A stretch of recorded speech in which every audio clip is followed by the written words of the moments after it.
Bukan hanya sekadar pengikut tradisi, ada sejarah di sana, ada ortodoksi. Itu bagus, memiliki tradisi dan sejarah itu baik. Tapi jika di tempat itu tidak ada kehadiran Roh Yesus Kristus, apakah tradisi itu bisa menyelamatkan? Apakah sejarah bisa menyelamatkan? Apakah doktrin bisa menyelamatkan? Tidak, jangan salah paham. Apa yang selalu saya katakan adalah hidup memberikan kehidupan. Ketika orang yang dipenuhi Roh Kudus mengeluarkan roh di hati jemaat, ada solusi, ada pengampunan, dan ada air mata. Sama sekali tidak. Jika para pendeta yang berpengetahuan melihat buku khotbah dan mendengarkan semua rekaman, lalu mengajarkannya, mereka mungkin akan mengangguk-angguk. Oh, mereka memberi saya pemahaman tentang hal-hal yang saya tidak tahu. Tapi mereka tidak menyadari bahwa di dalam hati dan jiwa saya semakin kering. Ini yang saya maksud.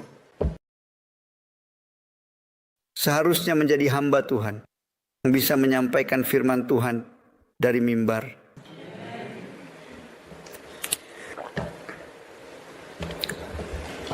Jadi ketika saya mengatakan bahwa ini bukan tentang akademisi teologi, saya sudah mengatakan ini sejak 19 tahun yang lalu. Tetapi sebenarnya sudah 45 tahun sejak 30 tahun yang lalu. Kami di sekolah ini terus-menerus merasakan keraguan tentang hal ini.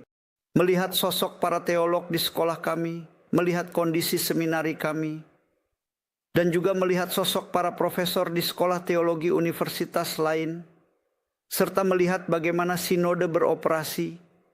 Kenapa di barat ilmu pengetahuan berkembang, tetapi gereja justru ditutup dan dijadikan objek wisata. Ketika saya datang ke Amerika, saya juga berpikir, kenapa nih orang Korea menyewa gereja itu, orang-orang Amerika itu terus-menerus melihat jemaat tersenyum. Kenapa bisa begitu? Ilmu pengetahuan telah berkembang.